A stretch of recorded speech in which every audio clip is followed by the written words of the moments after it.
Praise the Lord church. Good afternoon. खुदा आप लोगों को बहुत बरकत दे। इनफैक्ट मैं बहुत शुक्रगुजार हूँ खुदा का कि खुदा ने एक नया दिन दिया और हम बहुत सारी चीज़ों को करना चाहते थे और हम पास्टर्स किसी चीज़ की तैयारी कर रहे थे, एक ऐसी सर्विस की जहाँ पर हम बहुत सारे लोगों को बहुत सारी बरकतें देना चाहते हैं। इनफैक्ट हम लोग एक ऐसा आयाम, एक ऐसा रेल्म खोलना चाहते हैं जहाँ पे आप अपने सवालों को लेकर आ सकें। हो सकता है आपके सवालों का जवाब आपको एकदम जल्दी से नहीं मिले, लेकिन हम उन सवालों को अपने पास लिख लेंगे और अगली इबादत में उन सवालों के जवाब के साथ वापस आएंगे। और हो सकता है कि आपके कुछ लाइव सवालों का हम जवाब दे भी पाएँ।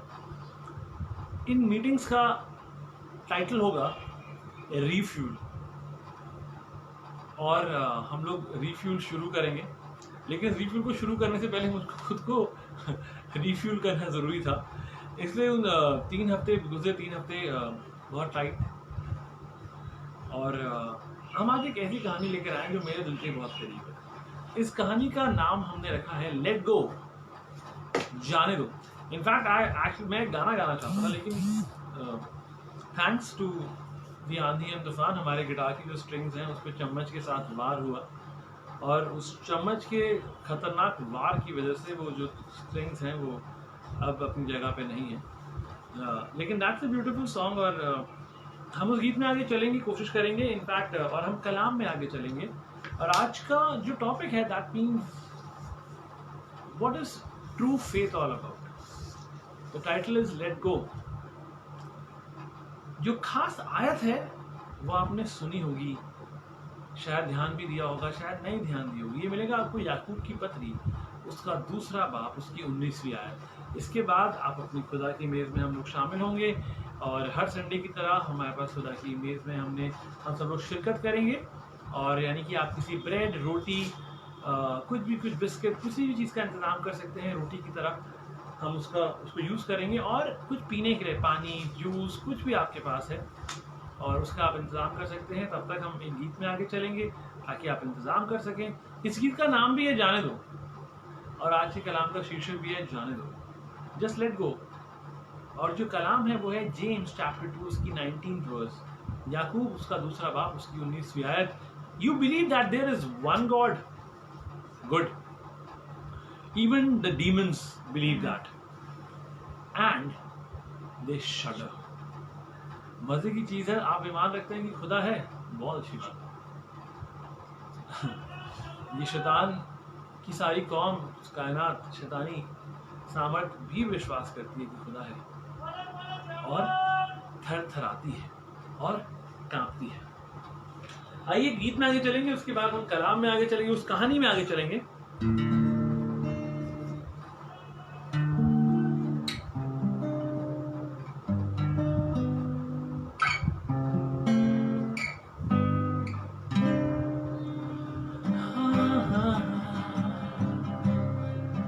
सोचो मिलकर बिछड़ते हैं क्यों, आंखों से ये आंसू बहते हैं क्यों, कुछ दुख मन में होता है, कोई हल्के से रोता है।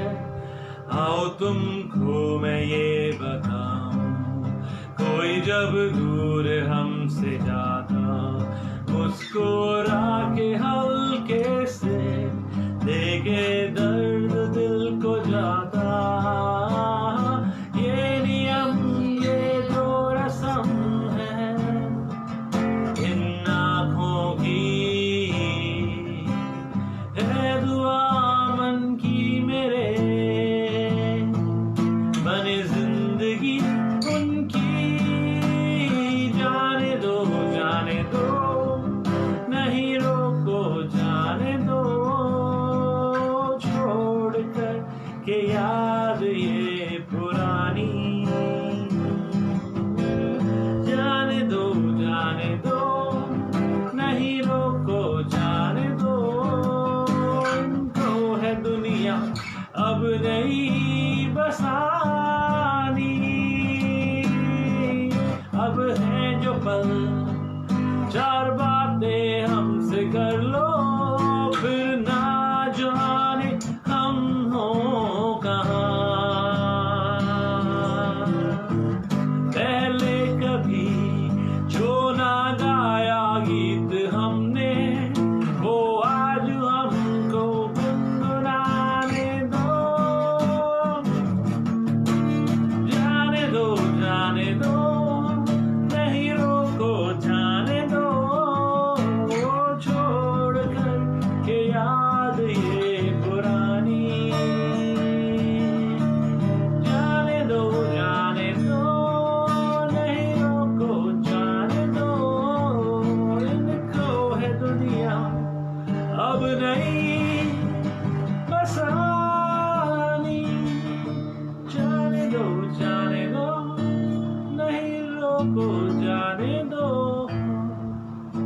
छोड़कर ये बातें ये पुरानी, जाने दो नहीं रोको जाने दो, इनको है दुनिया अब नहीं बसानी।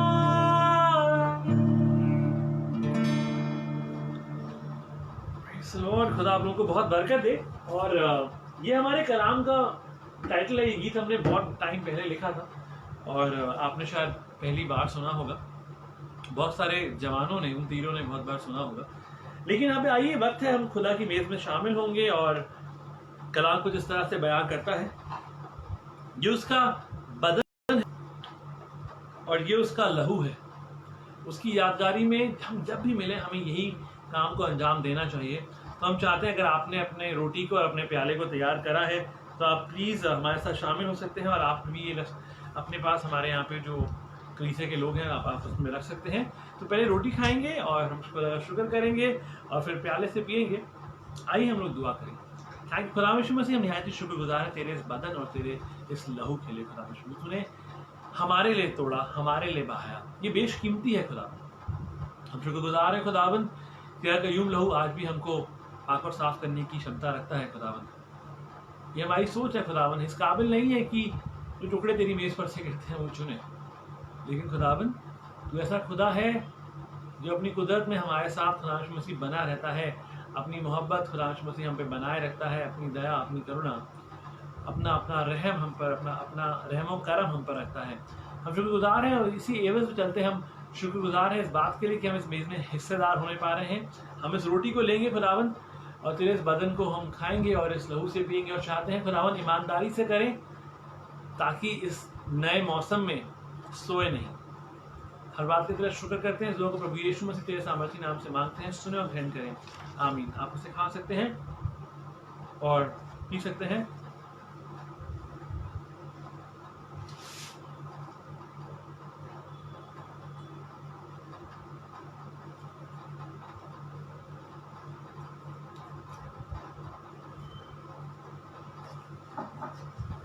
ऑलराइट, आइए हम सीधा कलाम में चलते हैं।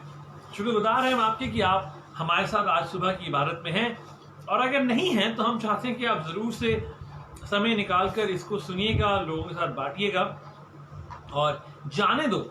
इस गाने को याद रखिएगा, इसके एक दूसरे पहलू को समझेंगे। Let go, it is not always easy to let गो।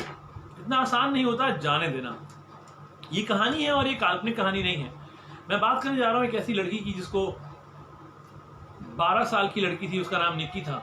अब जहां पे वो लटकी हुई थी, अगर आपने आज का बैनर देखा है तो हम आपको बताते हैं कि दो तरीके से आप पर्वतों को की चोटियों तक पहुंचते हैं। There are 2 different ways in which you actually try to climb up a mountain.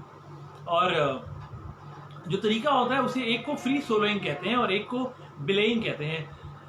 बिलेइंग वाली टेक्निक में, हार्नेस वाली टेक्निक में आपके पास हार्नेस होता है। इसका मतलब आपके पास कमर बंद होता है, बेल्ट्स होती हैं, क्लचेस होते हैं, क्लैंपर्स होते हैं, जो आप कीले होती हैं, हैमर्स होते हैं, आप जगह जगह गाड़ सकते हो। हमने ये वाला काम करा है।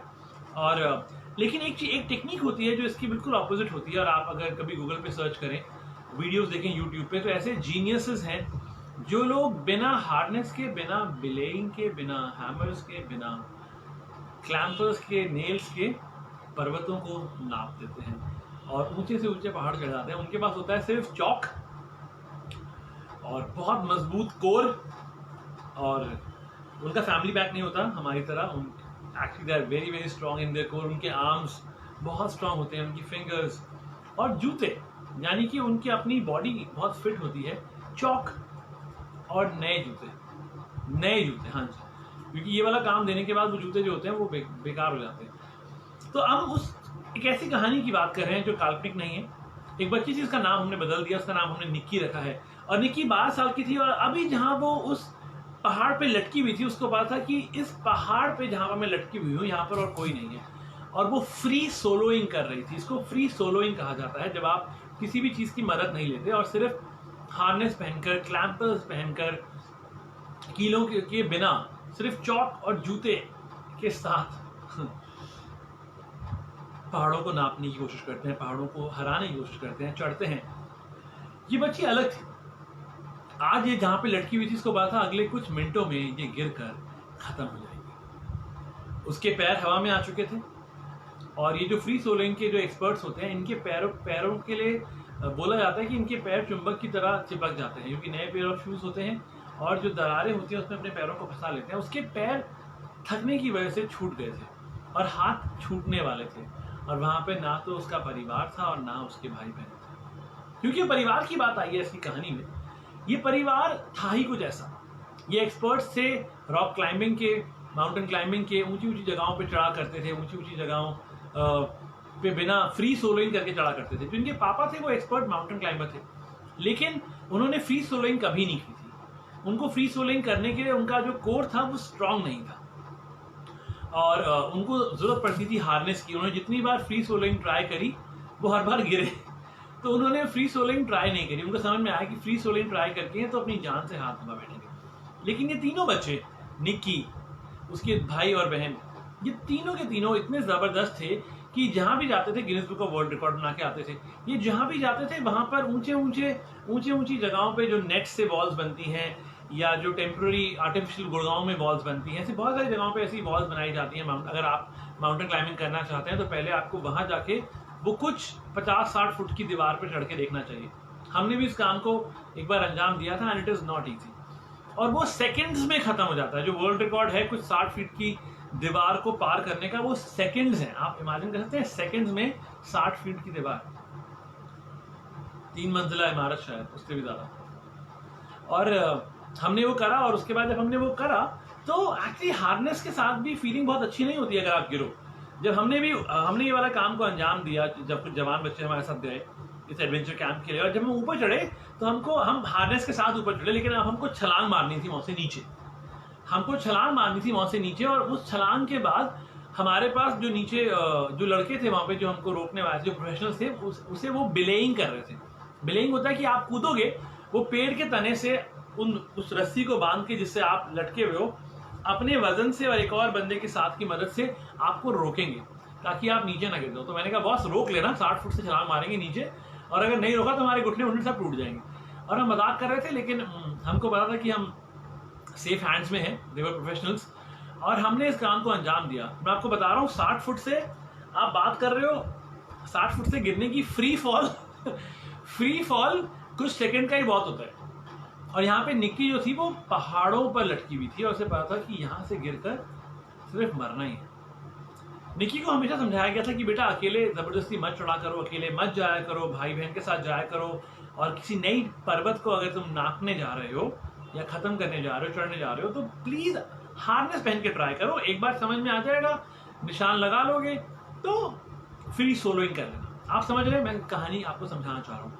और जब हम गिरे वहां से इतनी ऊपर और उन लोगों ने हमको रोका, इतने सेकंड्स में रोका कि हमारे घुटने ना टकराएं, तो वो जो जर्क आता है ना, जब आप 70 किलो के ऊपर से आसमान से नीचे कूदते हैं, 60 फुट से नीचे कूदते हैं, 60 फुट से मतलब 2-3 मंजिला इमारत से नीचे कूद रहे हैं, और कोई आपको रोकता है तो आपकी कमर की हर हड्डी में पता चलता है कि आप रुकियो। और तो इसलिए वो हार्नेस वाला एक्सपीरियंस भी अच्छा नहीं होता कि आप कूदो और आपको रोका जाए तो आपकी गर्दन की हड्डी हर जगह पे झटके आता है। You have to be strong to do all these things. अगर आपको लगे कि आप 50 साल की उम्र में ऐसे वाले काम करने जा रहे हो तो प्लीज मत करिएगा, हड्डी वड्डी टूट जाएगी।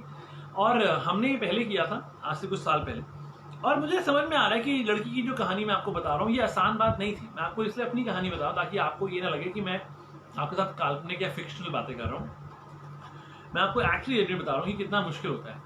और ये लड़की को अब ये पता था कि अब ये रो रही थी, ये परेशान थी, क्योंकि इसको पता था कि उससे एक बहुत बड़ी गलती हुई है। उसने अकेले उस पहाड़ पे चढ़ने की कोशिश करी, और अब एक ऐसी जगह पे थी जहां पर उसके पाँव जो थे वो हवा में आ चुके थे। उसको एक ऐसी स्लेज पे लटक गई थी, वो यहाँ से चढ़ रही थी और अब वो यहाँ लटक गई थी, उसके पाँव हवा में थे, उसको यहाँ से ऊपर जाना था। तो ये मुश्किल था, वो भी अकेली थी, कोई मददगार नहीं था, तो अब चीजें बहुत ज्यादा खराब हो गई थी। और ये हुआ क्यों, हम आपको ये बताते हैं। तो जो निक्की थी वो अपने दोनों बड़े भाई बहनों से बहुत तेज थी। अगर वो लोग कोई चीज 12 सेकंड में करते तो ये 5 सेकंड में करती थी। अगर वो कोई चीज 2 मिनट में करते थे तो ये 30 सेकंड में करती थी।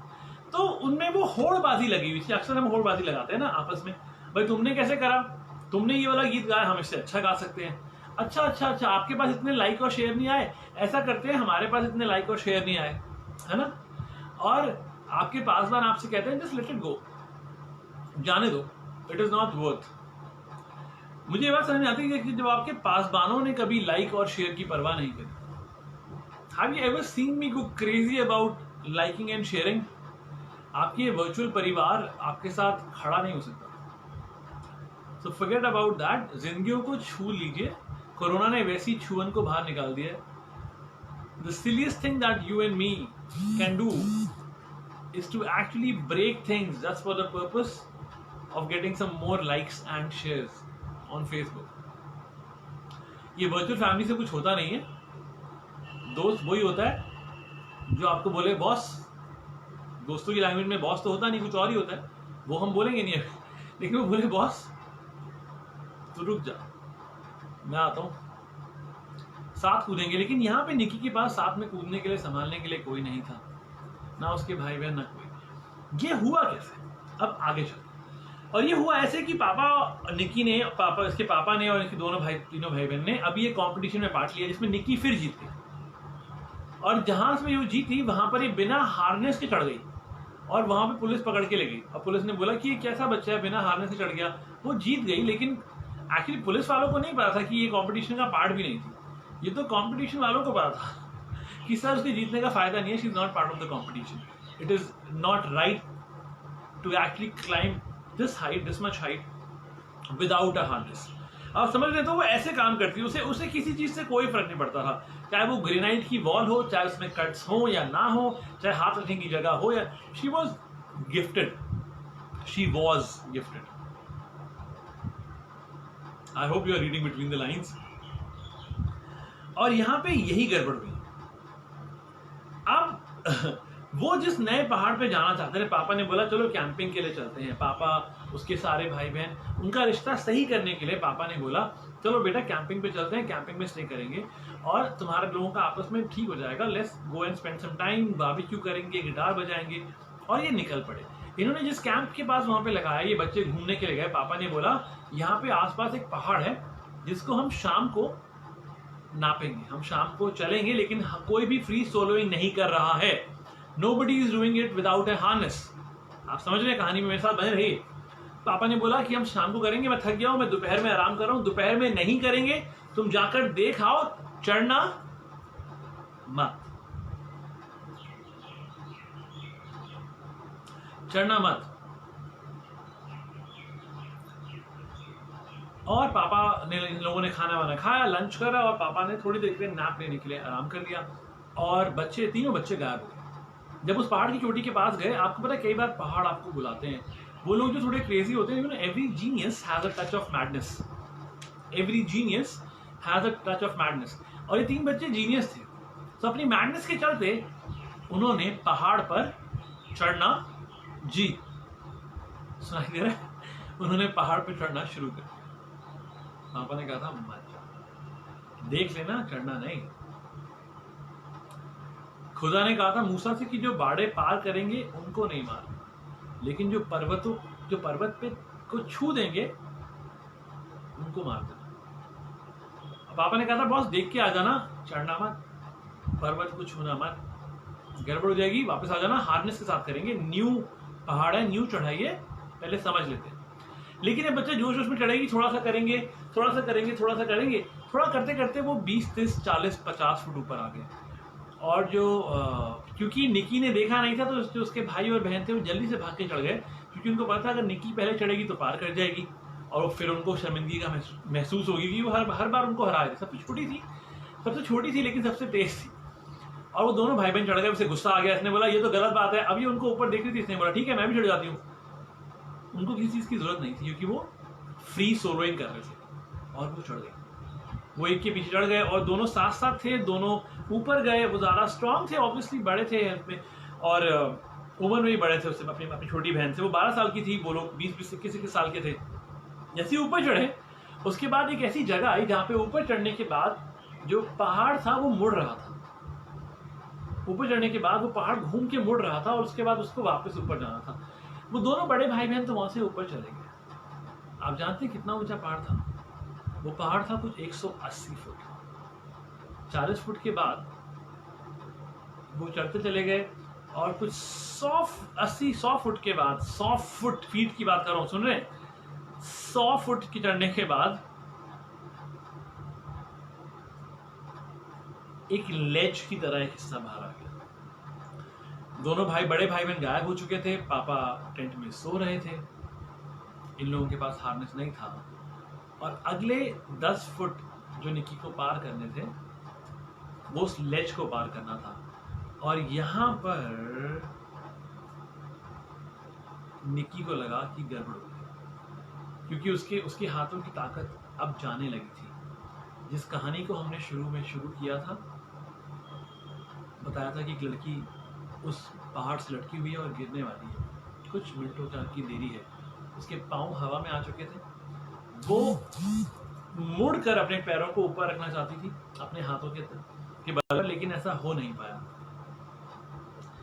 और क्योंकि वो बहुत जल्दी अपने भाई बहन को हराना चाहती थी, सुनिए, क्योंकि वो बहुत जल्दी अपने भाई बहन को हराना चाहती थी, उसको लगता था ज्यादा लाइक्स मिलेंगे, ज्यादा शेयर्स मिलेंगे, है ना, ये वर्चुअल फॉलोइंग एक लाख हो जाएगी, शायद कुछ अमेजिंग हो जाएगा। उस हराने की चाहत में उसने अपने पैर को सही तरीके से फिक्स नहीं किया था और उसने अपने हाथों को छोड़ के अगली जंप लेना चाहिए। एक्चुअली जो प्रोफेशनल माउंटेन क्लाइंबर्स होते हैं वो एक्चुअली जंप करते हैं, हमारी तरह नहीं चढ़ते। मतलब अगर आप हमें चढ़ते देखेंगे आप अरे तो आप तो लोगे 2 minute. Professional mountain climbers they just hop from one particular place to the other place.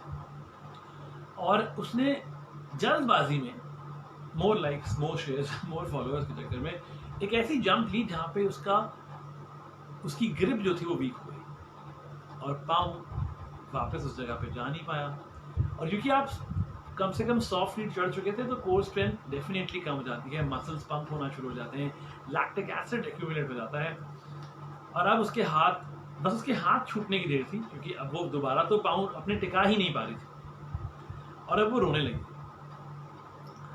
लगी, उसको समझ में नहीं आ रहा था, उसको समझ में आया वो रोने लगी, उसके और आंसू उसकी चीक्स पे से बहके गिर रहे थे। उसको समझ में आया था कि ये एंड है, this is the end, because there was no way of getting out. भाई और बहन, बड़े भाई बहनों को पता भी नहीं चल रहा कि इस लेज के नीचे क्या हो रहा है। वो इसको चढ़कर ऊपर जा चुके हैं, उन्हें पता भी नहीं कि ये कहां फंसी हुई है, और उन्होंने एक्सपेक्ट भी नहीं किया था कि उसके साथ ऐसा होगा, because she was more pro, right, she was better than them. लेकिन और पापा भी नहीं थे, पापा सो रहे हैं। जिस मोमेंट पे उसका एक हाथ छूटा, उसके आंसू और तेजी से बहने लगे। अब वो सिर्फ एक हाथ पकड़ के टंगी हुई थी और हाथ उंगलियां थक रही थी। उसने वापस हिम्मत करके फिर से एक बार आखिरी ताकत लगा के फिर अपने हाथों को ऊपर बांध लिया, पकड़ लिया वो चट्टान जहां पे भी उंगलियां फंसा सकती थी।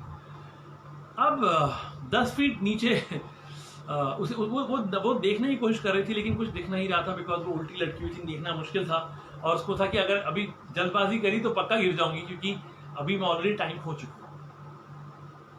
तभी एक आवाज आई, आप जानते हैं, तभी एक आवाज आई। उस आवाज ने बोला रिलैक्स, उस आवाज ने बोला रिलैक्स, ढांढस बांध, it's okay, be at ease, कोई टेंशन नहीं है, राइट। उसने वो आवाज पहचान ली। आप जानते किसकी आवाज थी? उसके पापा की आवाज थी। और अब एक्सप्लेनेशन देने का टाइम नहीं था।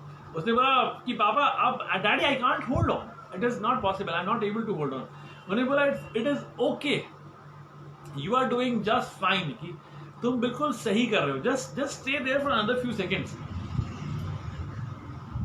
और उसके पापा को उसने देखा, वो जो कैराबीनास थी, जो नेल्स थे, जो कैम्प था, उनको एंकर करते हुए देखा और उन्होंने ठोकना शुरू कर दिया। उन्होंने बोला 2 सेकंड, मतलब होल्ड रखना, कुछ सेकंड्स की बात है, जस्ट नॉट इवन मिनट्स।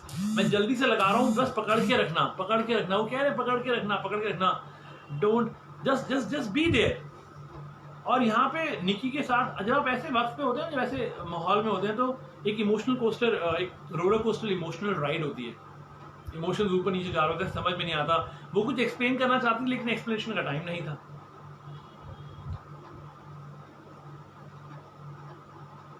और उसने बोला I am so sorry dad. मैंने एक बार कलाम दिया था कि this sorry is not so sorry, this sorry is not so sorry.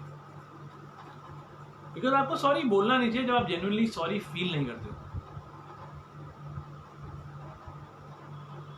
है ना। लोगों को सॉरी बोलना बहुत पसंद है, लेकिन अगर आपसे बोल रहे हैं, आप किसी से बोलो प्लीज फॉरगिव मी, तो आपसे प्लीज फॉरगिव मी नहीं बोला जाएगा, because that is such a big word. The essence of this Christian life, the essence of a Jesus filled life is forgiveness. Please forgive me. उस बच्ची ने बोला I am so sorry dad. मैं आपको कुछ पहलुओं को छूते हुए जाता हूँ, और आपको उस एहसास को समझने की जरूरत है कि मैं क्या कहना चाहता हूँ। अगर आप एहसास नहीं समझ रहे और सिर्फ अल्फाजों से खेलना चाह रहे हैं, तो आप एहसास को मिस कर जाएंगे। मैंने कुछ बात बोली कि बहुत गहरी थी, और आपको अगर आपने सुनी तो आपको समझ में आएगी। उसने बोला पापा मेरी उंगलियां छूट रही हैं, I can not hold on. उसने बोला मैं अपने हाथ छोड़ रही हूँ, ये छूट रहे हैं, अब मैं नहीं कर सकती। उसने पापा ने बोला डू यू ट्रस्ट मी, क्या तुमको मुझ पर विश्वास है। उसके पापा ने बोला क्या तुमको मुझ पर विश्वास है। उसने बोला क्या बेटी ने बोला क्या वो हैरान थी। तो उसने बोला कि पापा ने बोला बेटा बात करने का टाइम नहीं है, तुमको मुझ पे विश्वास है, डू यू ट्रस्ट मी। उसने बोला कि मुझे नहीं पता। उसने कहा कैसी बातें कर रहे हो, you do you trust me. उसने बोला yes papa I trust you, help me, please मेरी मदद करो, मैं आप पे निर्भर कर रही हूँ, प्लीज हेल्प मी। उसके पापा ने उससे बोला ओके लेट गो, जाने दो। पापा ने बोला अब जाने दो। और वो जिस जगह पे खड़े थे, जिस तरह से खड़े थे, उनको हवा का भाव समझ में आ रहा था। तो उन्होंने एग्जैक्टली उस जगह पे अपने पैरों को स्थिर करा, उस जगह पे कैराबिनास लगाए, कैम्प लगाए, और उन कीलों को लगा के एक चीज तैयार करी ताकि जब वो गिरे तो वो सीधा उनकी गोद में गिरे। और जब उन्होंने बोला बेटा लेट गो, जब उसने छोड़ा, बाबा अपने पापा की बाहों में आई और आके उनके सीने से लग के जोर जोर के रोने लगे। और जब उसके बाद जब ये काम हो गया तो उसके पापा ने उसको खड़ा करा। वो जिस जगह पे खड़े थे वो थोड़ा सा हिस्सा, एक चट्टान का एक हिस्सा बाहर निकला हुआ था, लेकिन वो इतना मजबूत था, उसके पापा ऑलरेडी चेक कर चुके थे, और वो दोनों उस चट्टान पे खड़े हो गए। और उसने पापा से पहला सवाल पूछा, और आपको शायद ये ध्यान ही नहीं है, उसने पापा से पूछा आप यहाँ तक आए कैसे, आप यहाँ तक आए कैसे। तो उसने बोला, उसके पापा ने बोला फ्री सोलोइंग करके। और अगर आपको ध्यान हो तो हमने आपको बताया था कि उसके पापा फ्री सोलोइंग नहीं करते थे। He was not a pro in free soloing. He could not have done it. और वो हंसने लग गई, और वो बहुत जोर की हंसी। उसने कहा कि dad you never ever did free solo. मैं बात कर रहा हूँ एक ऐसे शख्स की जो शायद 50 साल का था, 40-50 साल का था, और उनके बच्चे जब 20-20 साल के थे, 25-25 साल के थे, और छोटी बच्ची 12-13 साल की थी। तो जाहिर सी बात है कि बाप की उम्र इतनी नहीं होगी। तो उसने लड़की ने बोला पापा आपने तो कभी फ्री सोलो करा ही नहीं। अब वो अपने आंसू पोंछ चुकी थी, मुस्कुरा रही थी, अपने बाप के साथ खड़ी थी। उसके पापा ने बोला बेटा जब मेरे बच्चे परेशानी में होंगे तो मैं फ्री सोलिंग करूंगा ना।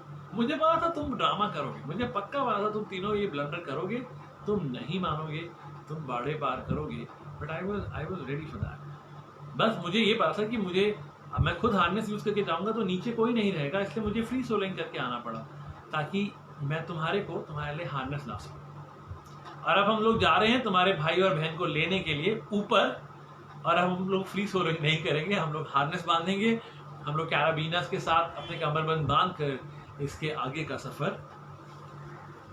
तय करेंगे। अब जानते हैं इसके बाद क्या हुआ?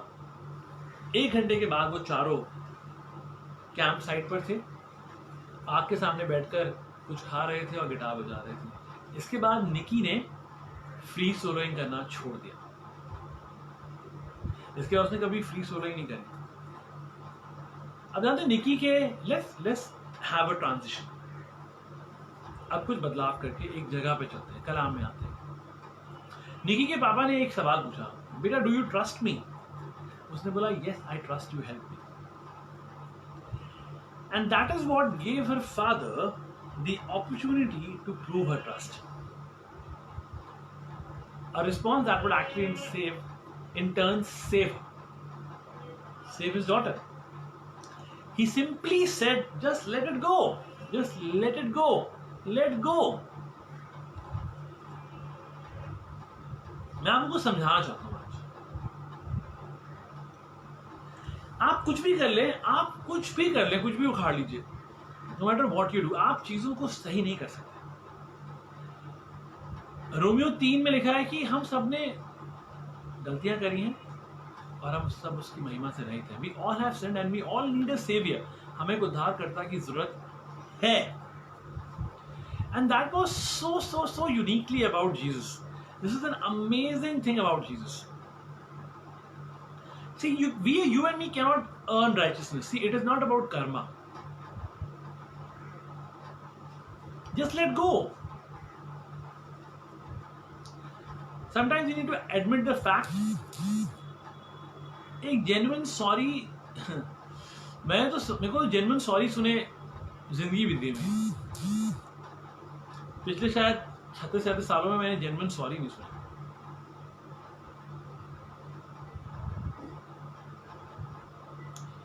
Jesus is ready to catch us. खुदा यीशु मसीह हमें गोद में लेने को तैयार है। And you know we can honestly do that if we say that I can't do it and I need your help. मैं नहीं कर सकता खुदा, मुझसे होगा नहीं। याकूब 2 उसका 19 बाब। You believe there is one God? कौन सी बड़ी बात है अगर आप ईमान रखते हैं खुदा में। आपसे ज्यादा ईमान शैतान के चेले चपाटे रखते हैं और थरथराते भी हैं उसके नाम से। आप तो थरथराते नहीं है, आपको तो लगता है कि आप खुदा है। एक्चुअली याकूब जो इस कलाम की बात में कह रहा है ना, वो बता रहा है there is a difference between he is contrasting false faith with true faith.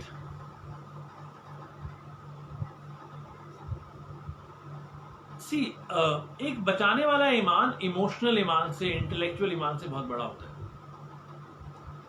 आप अपने हर काम के बदले यीशु मसीह पर तकिया करते हैं कि यीशु मसीह आपको हर सिचुएशन से बाहर निकालने की काबिलियत रखता है।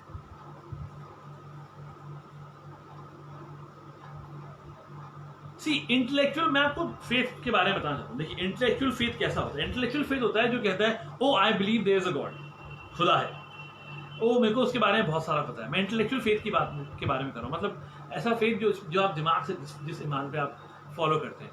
आपको पता है हाँ मैं चर्च गया हूँ, मुझे संडे स्कूल के बारे में पता है। लेकिन बहुत सारे लोग, आप भी संडे स्कूल गए होंगे, आपने बहुत साल बिताए होंगे अलग अलग कलीसियाओं में, अलग अलग जिंदगियों में, अलग अलग जगहों पे, संडे स्कूल, VBS, बहुत सारी चीजें। लेकिन हम सब, बहुत सारे लोगों के लिए, हमारे लिए ये एक इंटेलेक्चुअल एक्सरसाइज है। मैं कितने सारे लोगों को जानता हूं जो बहुत अच्छे क्रिश्चियंस हैं, लेकिन दे आर इंटेलेक्चुअल क्रिश्चियंस। कौन सी बड़ी बात है, even demons believe that Jesus is God and there is only one God.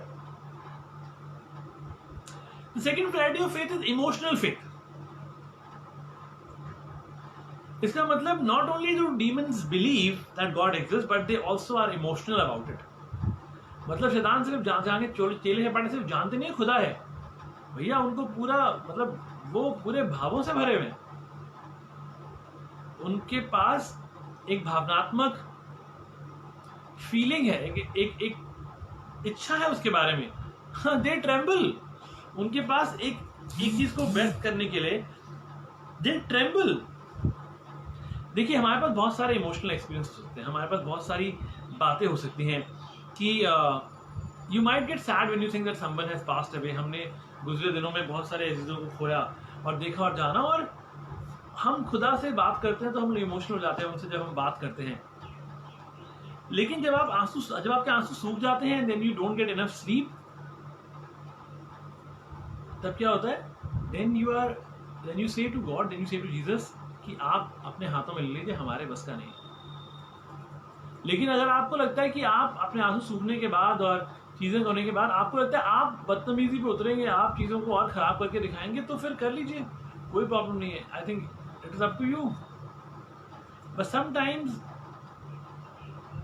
if you are in charge, then Jesus is on the sidelines. Oh wow, this has to go on a t-shirt, this has to go on a coat. When you are in charge and Jesus is on the sidelines, I think we need to move out of the picture and Jesus has to be in the picture. It is his picture. Don't put Jesus on sidelines. Don't be in charge. Let him be in charge. यीशु मसीह को ही हक दीजिए आपकी जिंदगी को चलाने का, उसको stepney बना के फेंकिए मत।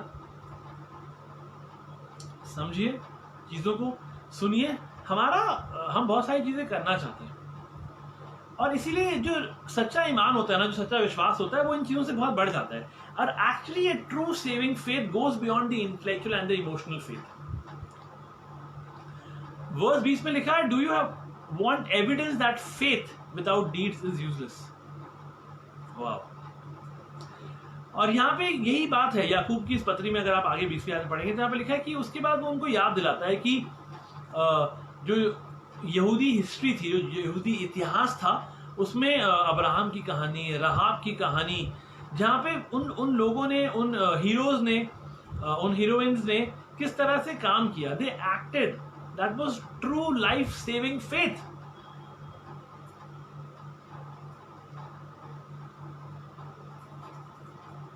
ये समझने की आपको मेरे को जरूरत है। याकूब ने एग्जैक्टली बताया। सी इन द स्टोरी अबाउट निकी, जिस कहानी में हम निकी की बात कर रहे हैं, जिस बहन की बात, जिस बच्ची की बात कर रहे हैं, जिस बहन की बात कर रहे हैं, शी डेमोन्स्ट्रेटेड ट्रू फेथ। उसने जो दिखाया, जो दर्शाया, वो एक सच्चा पुख्ता ईमान था, पुख्ता ईमान। ये सिर्फ अल्फाजों में नहीं होता, ये अल्फाजों से बयान नहीं होता। बहुत हिम्मत लगती है ये बोलना, यस आई ट्रस्ट यू। सामने कुछ और होना और पीछे से बुराइयां करना, सामने इधर कुछ करना और दूसरों को ये बताना कि आप कैसे कर सकते हैं, उनसे कुछ होता नहीं, चीजें खराब करना। कई बैटल्स हम अपनी नाव में खुद भरते हैं, कई चीजें हम अपने सफर में अपनी नाव में खुद भर लेते हैं। यहां से कुछ उठाया, वहां से कुछ उठाया, वहां से कुछ उठाया, और उसके बाद हमको लगता है कि हमें कोई, I think if somebody can help you, then it has to be Jesus, because Bible says he has overcome the world. उसने इस दुनिया पे जीत हासिल करी है।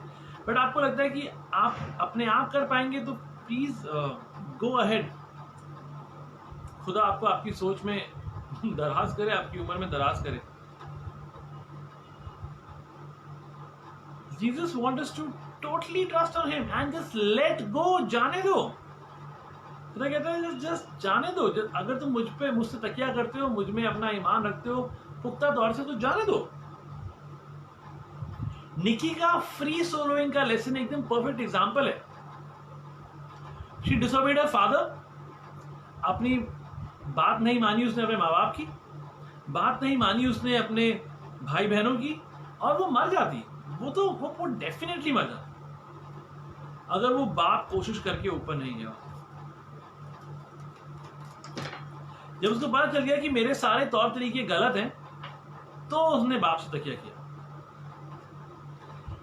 Believing in God is just not saying the magic words. It is not about, it is much more than just saying the magic words. It's कोई जादू नहीं है। That is not belief. True faith is you bring everything to the feet of Jesus or you fall into his arms. उसकी बाहों में कूदना जरूरी है। मुझे नहीं पता आप कहां पर है, कुछ सवाल। I am absolutely not sure where you are. क्या आपने खुदा के साथ दिमाग के साथ चल रहे हैं, या आप बहुत ज्यादा इमोशनल होकर खुदा के साथ चलने की कोशिश कर रहे हैं? मैं ये नहीं कह रहा हूं ये चीजें खराब है, लेकिन ये ईमान नहीं। अगर आप कहते हैं कि आज आप अपना तकिया खुदा से करने जा रहे हैं, then just let it go. Just let go. जाने दो।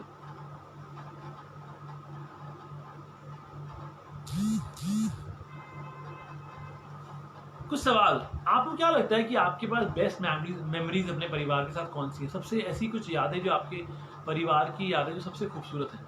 आपको क्या लगता है कि निकी ने अपने भाई बहन को फॉलो क्यों करा? क्या लगता है जब निकी ने अपने पापा की आवाज़ सुनी पहली बारी कि वो उसके नीचे खड़े हैं 10-15 फीट नीचे, तो उसको कैसा लगा होगा?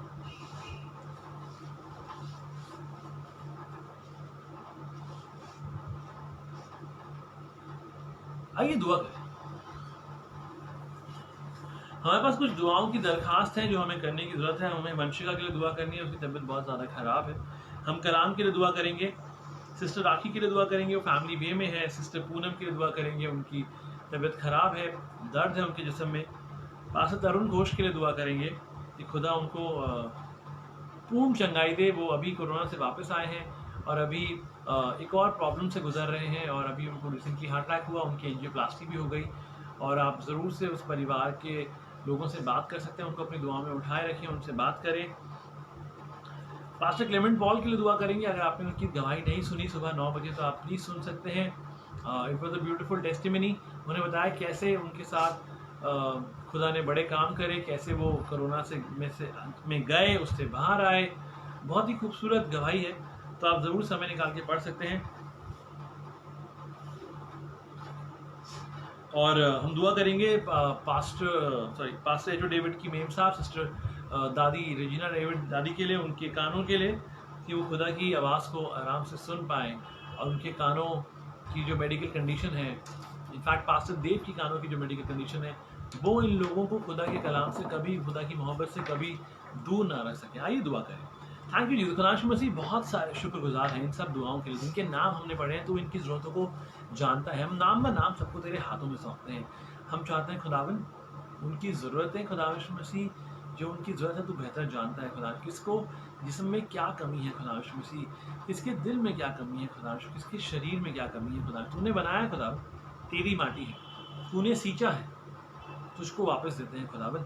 हम चाहते हैं खुदावन तू बदल दे खुदा उनकी ज़िंदगी में। खुदा मसीह जो कि बड़ा काम तूने रखा है खुदा मसीह, जो महिमा के काम तूने उनकी ज़िंदगी में रखे हैं अपने नाम की महिमा के लिए, वो पूरे होने दे खुदा मसीह। उनको अच्छी सेहत दे, ताकि खुदा मसीह आज़ादी से आज़ाद होकर खुदा मसीह तेरी सेवकाई में, तेरी बातों में खुदा मसीह आगे बढ़ सके। खुदावन तेरे कलाम के लिए निहायत ही शुक्रगुजार हैं खुदावन। हम यही चाहते हैं खुदावन तू अपने कलाम की गहरी बातों को, अपने कलाम के इस नए पहलू को खुदा मसीह, इन कहानियों को हमारे इर्द गिर्द, हमारे आसपास यूं ही बनाए रखना खुदा मसीह। हम चाहते हैं खुदा मसीह हम एक अंश तुझ में और बढ़ जाए। हर बात का शुक्र करते हैं। इन दुआओं को प्रभु यीशु मसीह तेरे सामर्थी नाम से मांग लेते हैं, पिता पुत्र और पवित्र आत्मा के नाम से ठहरा देते हैं। सुने और ग्रहण करें, आमीन। आइए हम कलाम बरकत से विदा होंगे, कलाम बरकत लेंगे आपस में, उसके बाद रिफाकत रखेंगे। और अब हमारे खुदावन यीशु मसीह का फजल, खुदा बाप की मोहब्बत और पाक रूह की रिफाकत और शराकत अब से लेकर हमेशा तक तमाम मसीह ईमानदारों के साथ होती रहे, आमीन।